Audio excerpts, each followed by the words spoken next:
மக்களை சாத்தான்குளத்துல நீங்க போட்டோவை பாக்குற இந்த பென்னிக்ஸ் மற்றும் ஜெயராஜ் இவங்க ரெண்டு பேருமே லாக்அப் டெத்ல பலியா இருக்கு காரணமா அமைஞ்ச இந்த 9 குற்றவாளிகளுக்குமே மரண தண்டனை கொடுத்ததுக்கு அப்புறமா நாம எல்லாருமே சூப்பர் மரண தண்டனை கடவுள் இருக்காண்டா சூப்பரா நீதி வென்றுச்சுரா அப்படி சொல்லிட்டு சந்தோஷப்பட்டோம். ஆனா முக்காவாசி பொதுமக்கள் என்ன சொல்றாங்க அப்படின்னா இல்லங்க எங்கேயோ இடிக்குது. ஏன்னா இந்த 9 பேருமே கோர்ட்ல இருந்து வெளியே வரும்போது சிரிச்சுக்கிட்டே வர்றானுங்க. இவனுங்க ஒருவேளை மேல்முறையீடு பண்ணுவானுங்களோ, சப்போஸ் மேல்முறையீடு அப்படின்னு போயிட்டா இவங்களோட தண்டனை குறைக்கப்படுமோ, இவங்க எஸ்கேப் ஆயிடுவாங்களோ அப்படின்ற ஒரு டவுட்டும் இருக்குது. மேற்கொண்டு ஒவ்வொருத்தருக்கும் தலா இரட்டை மரண தண்டனை அப்படின்னு வரும்போது மக்கள் வந்து குழம்புறாங்க. இரட்டை மரண தண்டனை என்ன அப்படி சொல்லிட்டு குழம்புறாங்க. சோ இந்த மாதிரி மக்களுக்கு இருக்கக்கூடிய இவங்க மேல கொடுக்கப்பட்ட அந்த தண்டனை பத்தின நிறைய விஷயங்களை தான் இந்த சில நீங்க தெரிஞ்சுக்க போறீங்க. சோ தமிழ்நாட்டை பொறுத்த வரைக்கும் ஒரு குற்றம் நடக்குது அப்படின்னா அந்த குற்றத்தை செஞ்சவங்க ஒரு 5 பேரா இருக்கிறாங்க அப்படின்னா அந்த குற்றத்துக்கு முக்கியமான காரணமா எவன் இருக்கிறானோ அவனைத்தான் அக்யூஸ்ட் நம்பர் 1 A1 அப்படின்னு சொல்லுவாங்க. சோ அதுக்கு கீழே குட்டியா இருக்கிறவங்களை வந்து A2 A3 A4 A5 சொல்லிட்டு அந்த குற்றங்களுக்கு ஏத்த மாதிரி கேட்டகரி பண்ணுவாங்க. இதுல நடந்த குற்றத்துக்கு முழு பொறுப்பு முக்கியமான காரணம் எவனோ அவனைத்தான் அக்யூஸ் நம்பர் 1 A1 தூக்கி போடுவாங்க. அவனுக்கு மிகப்பெரிய தண்டனை இருக்கும். அதுக்கப்புறமா அவனுக்கு கீழே இருக்கிறவங்களுக்கு அவங்க பண்ண தப்புக்கு ஏத்த மாதிரி தான் தண்டனை கொடுப்பாங்க. சோ இப்படித்தான் இந்திய சட்டம் வந்து வரையறுக்கப்பட்டிருக்கு. ஆனா இந்த சாத்தான்குளம் சம்பவத்துல A1 A2 A3 A4 சொல்லிட்டு அந்த 9 குற்றவாளிகள் இருக்காங்களா போலீஸ்கார இந்த குற்றவாளி பயலுக இவங்க 9 பேருமே இன்டென்ஷனோடையதான் அந்த பென்னிக்ஸ் மற்றும் ஜெயராஜ கடுமையா தாக்கியிருக்காங்க. 9 பேருமே சித்திரவதை பண்ணிருக்காங்க. 9 பேருமே ஆசன வாயில லத்திய விட்டு டார்ச்சர் பண்ணிருக்கிறாங்க. அந்த 9 பேருமே அந்த தடயத்தை அழிக்க முயற்சி பண்ணிருக்கிறாங்க. சோ இதுல வந்து இவன் தான் பெருசா பண்ணா, இவன் குட்டியா பண்ணா, இவன் ஒதுங்கிதுன்னு வேடிக்கை பார்த்தான், இவன் வந்து சும்மா பார்த்தான் அப்படின்ற மாதிரி யாரையும் குத்தம் சொல்ல முடியாது. 9 பேருமே எல்லா செட்டையும் பண்ணிருக்கிறாங்க. சோ அதனாலதான் இந்த 9 பேர் மேலேயும் ஒரே கேஸ் ஃபைல் பண்ணப்பட்டிருக்கு. சோ இந்த 9 பேர் மேல என்னென்ன கேஸ் போட்டிருக்காங்க அப்படின்னா ஐபிசி செக்ஷன் 302 342 201 182 192 211 218 120B அப்புறம் வந்து 34 இப்படி சொல்லிட்டு ஏகப்பட்ட கேஸ் இவங்க மேல போட்டிருக்காங்க. இந்த கேஸ் எல்லாமே பாத்தீங்கன்னா இந்த மாதிரி அடிக்கிறது, கொடுமைப்படுத்துறது, சித்திரவதை பண்றது, தடயங்களை மறைச்சு வைக்கிறது, அப்புறம் வந்து கடத்திட்டு வரன்னு சொல்லிட்டு இந்த மாதிரி ஏகப்பட்ட கம்ப்ளைண்ட் கீழே தான் இந்த செக்ஷன் எல்லாமே வரும். சோ இவ்வளவு கேஸ் இவங்க மேல இருக்கிறதுனாலையும் இவங்க போலீஸ் உடுப்புல இருந்துகிட்டு ஒரு சாமானிய மக்களை அரெஸ்ட் பண்ணி கூட்டிட்டு வந்து காரணமே இல்லாம ஈகோனால அடிச்சு கொடுமைப்படுத்தினதுக்கு இந்த மாதிரி மனித தன்மையற்ற செயல் செஞ்சதுனால தான் இந்த 9 பேர் மேலையும் இரட்டை மரண தண்டனை கொடுத்திருக்காங்க. இப்போ அவங்க எல்லாருக்கும் ஒரு டவுட் வரலாம், ப்ரோ இரட்டை தூக்கு தண்டனை இரட்டை மரண தண்டனை சொல்றாங்களே அப்படின்னா என்ன ப்ரோ, தூக்குல ஏத்துட்டு அவனுக்கு நாக்கு தள்ளதுக்கு அப்புறமா திரும்ப இறக்கி திரும்ப தூக்கி ஏத்துவாங்களா அப்படின்ற மாதிரி பொதுவா நிறைய பேர் நினைச்சுக்கிட்டு இருந்தாங்க. நானும் சின்ன வயசுல அப்படியே நினைச்சுக்கிட்டு இருந்தேன். ஆனா இந்த சாத்தான்குளத்தை பொறுத்த வரைக்கும் இவங்க 9 பேருக்கும் எதுக்காக இரட்டை மரண தண்டனை கொடுத்திருக்காங்க அப்படின்னா இவங்க 9 பேருமே 2 உயிர்கள் போறதுக்கு காரணம் அமைஞ்சிருக்காங்க. 2 உயிர்களை கொடூரமான முறையில சித்திரவதை பண்ணிருக்காங்க. சோ ஒரு உயிர் அப்படின்னா அதுக்கான தண்டனை ஒவ்வொருத்தரும் கிடைக்கும். சோ 2 உயிர்கள் அங்க பலி வாங்கப்பட்டிருக்கு. அதுக்கு காரணம் இந்த 9 பேரும் அப்படிங்கறதாலதான் அந்த 2 உயிர் போனதுக்கான தண்டனையை இவங்க 9 பேருக்குமே கொடுத்திருக்காங்க. சோ அதனாலதான் 2 உயிர் பிளஸ் 2 மரண தண்டனை, ஒவ்வொருத்தருக்கும் 2 மரண தண்டனை. ஹைகோர்ட்டோட மதுரை பிரான்ச் நீதிபதி முத்துக்குமரன் அவர்கள் எதுக்காக இந்த 9 பேருக்கும் இரட்டை தூக்கு தண்டனை கொடுத்தாங்க அப்படின்னு நான் சொல்லிட்டேன். அதை தாண்டி முக்கியமான காரணம் என்ன அப்படின்னா இப்ப சின்ன சின்ன பெட்டி கேஸ்ல மாற்ற திருடன் கூட சட்டத்துல இருக்கிற ஓட்டையை பயன்படுத்தி ஈஸியா எஸ்கேப் ஆயிடுவான், மேலும் பெரிய பெரிய குற்றங்கள் பண்ணிட்டு போயிட்டே இருக்கான். ஆனா இவனுங்க போலீஸ்காரங்க ஒரு கிரிமினல் புத்தி உள்ளங்க. போலீஸ்காரங்களுக்கு நல்லாவே தெரியும் சட்டம் எப்படி இருக்கு, என்னென்ன மாதிரி பண்ணலாம், எங்க ஓட்டைகள் இருக்குன்னு. சோ எந்த ஒரு ஓட்டையும் பயன்படுத்தி சட்டத்துல இருந்து இவனுக்கு தப்பிச்சிட கூடாது அப்படின்றதுக்காக தான் இரட்டை மரண தண்டனை கொடுத்திருக்காங்க. சோ இந்த 9 பேருமே இதுக்கப்புறமா ஹைகோர்ட், சுப்ரீம் கோர்ட் அங்கிட்டு இங்கிட்டு போயிட்டு மேல்முறையீடு பண்ணாலுமே ஒரு கேஸ்ல இருந்து, அதாவது இந்த 2 மரண தண்டனை கொடுத்திருக்காங்களா அதுல ஒரு மரண தண்டனைக்கு ஒன்ன வந்து ஆயிலா குறைச்சா கூட இன்னொன்று பெண்டிங் பேலன்ஸ் இருக்குது. சோ அதுக்கும் இவனுக்கு வந்து போராடணும். சோ இந்த மாதிரி அவனுக்கு கிடைக்குதோ கிடைக்கலையோ கடைசி வரைக்கும் ஜெயிலே இருந்து போராடிக்கிட்டே இருக்கணும், மேல்முறையீடு பண்ணிக்கிட்டே இருக்கணும், என்னோட மரண தண்டனை ஆயிலா குறைன்னு சொல்லிட்டு கெஞ்சிக்கிட்டே இருக்கணும். இந்த 9 பேர் கடைசி வரைக்கும் சிறைச்சாலையிலே அலைஞ்சுக்கிட்டே இருக்கணும் அப்படின்ற ஒரு காரணத்துக்காகவும் நீதிபதி முத்துக்குமரன் அவர்கள் இந்த மாதிரி ஒரு சூச்சகமா 2 மரண தண்டனை ஒவ்வொருத்தருக்கும் கொடுத்திருக்காங்க. சோ அடுத்ததா மக்களுக்கு இருக்கிற பெரிய சந்தேகம், ப்ரோ இவங்க அடுத்து ஹைகோர்ட்ல போயிட்டு மேல்முறையீடு பண்ணுவாங்கல்ல, அப்புறமா சுப்ரீம் கோர்ட்ல போயிட்டு மேல்முறையீடு பண்ணுவாங்கல்ல, இவங்க தூக்கு தண்டனை ஆயுள் தண்டனையா குறைச்சு அப்படி இப்படி எஸ்கேப் ஆயிருவாங்களா ப்ரோ, வாய்ப்பு இருக்குல்ல, இவனுக்கு 9 பேர் சிரிச்சுக்கிட்டே வெளில வர்றாங்க ப்ரோ, தப்பிச்சிருவாங்களோ அப்படின்னு சொல்லிட்டு நிறைய பேர் பயந்துகிட்டு இருந்தீங்க. அதுலயும் ஒரு சில பல விஷயங்கள் இருக்கு மக்களே. இப்போ இவங்களுக்கு தண்டனை கொடுத்தது யாரு அப்படின்னா ஹைகோர்ட்டோட மதுரை பிரான்ச் தான் தண்டனை கொடுத்திருக்காங்க. சோ பிரான்ச் அப்படிங்கும் போது அதோட ஹெட் ஆபீஸான ஹைகோர்ட் அங்க வந்து இந்த மாதிரி மதுரையில கொடுத்த அந்த தண்டனையை வந்து ஹைகோர்ட் வந்து உறுதிப்படுத்தணும். அது வந்து இங்க தண்டனை கொடுத்தோன்னே அப்படியே ஹைகோர்ட்ல கொடுத்து அங்க உடனே ஒரே நாள்ல முடிகிற காரியம் இல்லைங்க. அது ப்ராசஸ் அப்படியே கொஞ்சம் கொஞ்சம் மெதுவா போகும். இஃப் இன் கேஸ் அந்த மதுரை பிரான்ச் அங்க கொடுக்கப்பட்ட அந்த தண்டனை வந்து ஹைகோர்ட்லயும் 9 பேருக்கு தூக்கு தண்டனை கொடுத்தது கரெக்ட் தான், இவனுக்கு தூக்குல போடுங்கன்னு சொல்லிட்டாங்க வச்சுக்கோங்களேன், இவங்க அப்படியே சுப்ரீம் கோர்ட்டு போவாங்க. சோ சுப்ரீம் கோர்ட்டு போயிட்டு அங்கேயும் இவங்க வந்து மேல்முறையீடு பண்ணலாம். சோ ரிவ்யூ பெட்டிஷன் போடலாம்.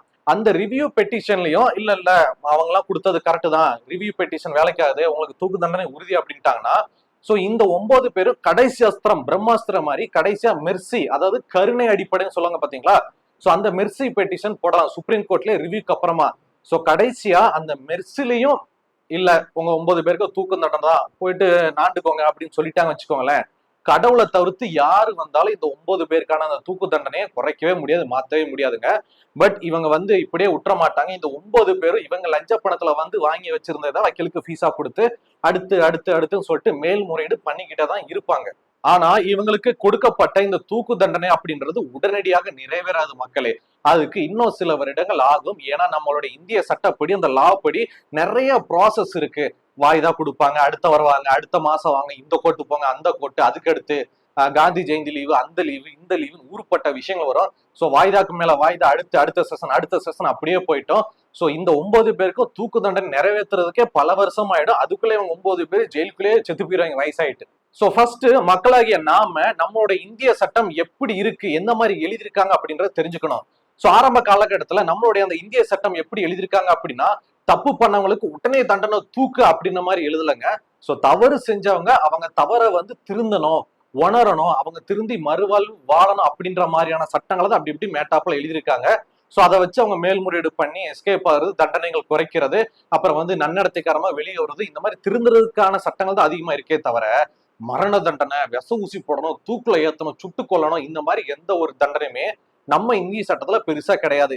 இதெல்லாம் எங்க இருக்குன்னா கல்ஃப் கண்ட்ரிஸ். சோ நீங்க எந்தெந்த கல்ஃப் கண்ட்ரிஸ்லாம் உங்களுக்கு தெரியுமோ அந்த கல்ஃப் கண்ட்ரிஸ்ல எல்லாத்தையும் ஒரே சட்டம் தான். நீ ஒரு உசுறு எடுத்தா உன் உசுறு எடுக்கப்படும், அவனை நீ வந்து அபியூஸ் பண்ணனா உடனே முடிச்சு விட்டுரும் அப்படின்னு சொல்லிட்டு பதிலுக்கு பதில் மரண தண்டனை கண்டிப்பா கொடுத்துருவாங்க. எதனா ஒரு பொண்ணு கூட வந்து சேட்டை பண்ண வச்சுக்கலாம், கீழே வந்து குஞ்சு மணிந்து சதக் சதக் அறுத்து விட்டுருவாங்க. சோ கையை விடுவாங்க, தலையை துப்பாக்கி சூடு நடத்தும். ஏம்பாலா அப்ப தப்பு பண்ணவங்களுக்கு கடுமையான தண்டனைகள் நம்ம நாட்டுல கிடையவே கிடையாதுன்னு கேட்டா சத்தியமா கிடையாதுங்க. அந்த மாதிரியான தண்டனைகளை எங்க இருக்கு அப்படின்னா கல்ஃப் கண்ட்ரீஸ்ல தான். சோ துபாய், ஏமன், இந்த மாதிரியான கல்ஃப் கண்ட்ரீஸ் நாடுகளுடைய சட்டம் எப்படின்னு உங்களுக்கு நல்லாவே தெரியும். எதுனா ஒரு பெண்ணை வந்து ஒருத்தன் சீரழிச்சுன்னு வச்சுங்களேன், அன்னைக்கு அவனுக்கு வந்து மரண தண்டனை கொடுத்துருவாங்க. பொதுமக்கள் மத்தியில நாண்டுகிட்டு தூக்குல ஏத்தி விட்டுருவாங்க, அப்புறம் வந்து முடிச்சு விட்டுருவாங்க. சோ இந்த மாதிரி பயங்கரமான தண்டனைகள் கிடைக்குங்க. நம்ம நாட்டு சட்டத்தை பொறுத்த வரைக்கும் நிறைய காம்ப்ரமைஸ் இருக்குதுங்க. காசு கொடுத்து அப்படி இப்படின்னு கரெக்ட் பண்ணி வேற ஆள ஜாமீனுக்கு உள்ள எடுத்து நம்மளும் ஜாமீனை வாங்கிட்டு வேற ஆள உள்ள பூத்தி அப்படி இப்படின்னு எஸ்கேப் ஆயிடலாம். ஆனா கல்ஃப் கண்ட்ரீஸ்ல இருக்க சட்டத்தை பொறுத்த வரைக்கும் காம்ப்ரமைஸ்க்கு இடமே கிடையாது. நீ எவ்வளவு பெரிய கோடீஸ்வரன் வேணாலும் இரு, நீ எவ்வளவு பெரிய மந்திரியோட புள்ள வேணாலும் இரு, சட்டம் சட்டம் தான், உசுருக்கு உசுறுதான், தலைக்கு தலை தாண்டி அப்படி சொல்லிட்டு முடிச்சு விட்டு போயிட்டே இருப்பாங்க. கழுத்துல கயிறம் மாட்டிட்டு ஏத்தி விட்டு நாக்க தொங்க விட்டு போயிட்டே இருப்பாங்க. அங்கெல்லாம் வாழட்ட முடியாதப்ப. ஆனா நம்ம நாட்டுல ரொம்ப இறக்கப்பட்ட பள்ளிக சட்டத்தை இந்த மாதிரி எழுதி வச்சுட்டாங்க.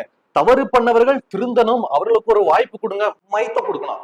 ஏன்டா மிருகத்தை விட கொடூரமான முறையில அப்பாவையும் பிள்ளையும் ஈகோல போட்டு அட்டிட்டு அடிச்சு மோசமான முறையில உசுர எடுத்திருக்காங்க. இவங்களுக்கு ஒரு வாய்ப்பு நொட்டணும், நொட்டி கிழிச்சிட்டாலும் இவனுங்க வந்து திரிஞ்சிருவானுங்க. சோ என்ன கேட்டீங்கன்னா, என்ன பர்சனலா கேட்டீங்கன்னா, இவங்களுக்கு வந்து கண்டிப்பா அந்த மரண தண்டனை வந்து கொடுக்க மாட்டாங்க, தூக்குல ஏத்த மாட்டாங்க. இது 100% உறுதி. ஆனா இவங்க கடைசி வரைக்கும் மேல்முறையீடு, அந்த முறையீடு, இது வாய்தா அப்படி இப்படின்னு சொல்லிட்டு court jail, court jail, court jail அலைஞ்சுக்கிட்டே தான் இருப்பாங்க. நர தள்ளாடி கடைசியில ஜெயிலுக்குள்ளேயே இவங்க வாழ்க்கை முடியும். அது மட்டும் எனக்கு உறுதியா தெரியுதுங்க. ஆனா நாம எதிர்பார்த்து காத்துக்கிட்டு இருக்கிற கைத்துல தூக்கி ஏத்துற அந்த தண்டனை இவங்களுக்கு கிடைக்காது. ஒட்டுமொத்த தமிழ்நாட்டு மக்கள் உட்பட நானும் சேர்ந்து இந்த அளவுக்கு நான் கோபப்படுறேன் அப்படின்னா, அப்ப இவனுக்கு எந்த அளவுக்கு கொடுமையான முறையில அந்த அப்பாவையும் பிள்ளையும் டார்ச்சர் பண்ணிருப்பாங்க தெரியுமா?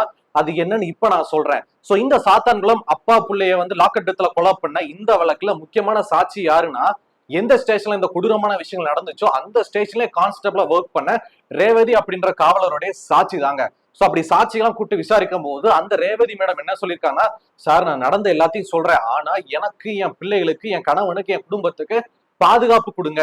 ஏன்னா இந்த 10 பைத்தியக்கார பண்ணிங்க மோசமானவங்க, இவங்களுக்கு எதிராக நான் சாட்சி சொல்றேன் அப்படிங்கும்போது ஆளை செட் பண்ணி என்ன முடிச்சு விட்டுருவாங்க சார், ஜெய்பீம் படத்துல வர்ற மாதிரி என்னை காப்பாத்துங்க நான் சொல்றேன் அப்படின்ட்டாங்க.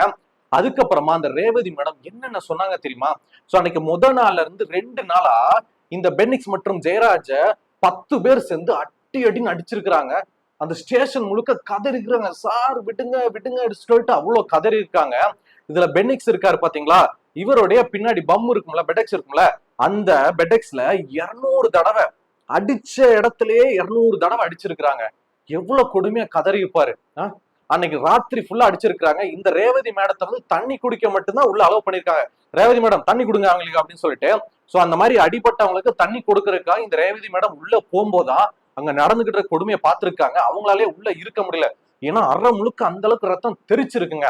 இந்த பென்னிக்ஸ் மற்றும் இந்த ஜெயராஜ இவங்களை கடுமையா தாக்கி முட்டிய உடைச்சல தெரிச்ச ரத்தத்தை இவங்கள வச்சே கிளீன் பண்ண சொல்லியிருக்கானுங்க இந்த 9 திருநாய்க்கு பிறந்தவங்க. அப்ப எவ்வளவு கொடுமையானது நீங்களே யோசிச்சு பாருங்க. ஒரு கட்டத்துக்கு மேல போயிட்டு இவங்க 2 பேரோட ஆசன வாயில அந்த லத்தி இருக்கு பாத்தீங்களா, லத்திய உள்ள சொருகி அடிச்சிருக்கானுங்க. அவங்களுடைய ஆசன வாய், இவங்க 2 பேரோட ஆசன வாயோட ஜவ்வுங்க, அந்த ஜவ்வு கிழிஞ்சு அந்த பின்னாடி இருந்து ரத்தம் அவ்வளவு கசிஞ்சிருக்கு.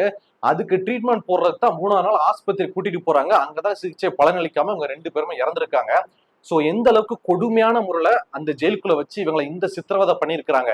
சோ இவ்வளவு தூரம் பண்ணிருக்கிறதுனாலதான் நான் இவ்வளவு ஆத்திரப்பட்டு இவங்களை வந்து வண்ண வண்ணமா கிழிக்கிறேன். இந்த பென்னிக்ஸையும் ஜெயராஜையும் அரெஸ்ட் பண்ணி போலீஸ் ஸ்டேஷன் கூட்டு போனதுக்கு அப்புறமா 2 நாளைக்கு அப்புறம் அந்த சொந்தக்காரங்க என்ன ஏது கூட்டு போயிருக்கான்னு சொல்லிட்டு பாக்குறக்க ஸ்டேஷன் வரும்போதுதான் இந்த பென்னிக்ஸ் வந்து அவங்க கிட்ட சொல்லியிருக்கிறாங்க, இந்த பென்னிக்ஸையும் ஜெயராஜையும் பெட்டெக்ஸ்ல வந்து 200 தடவைக்கு மேல ஒரே இடத்துல அடிச்சிருக்காங்க.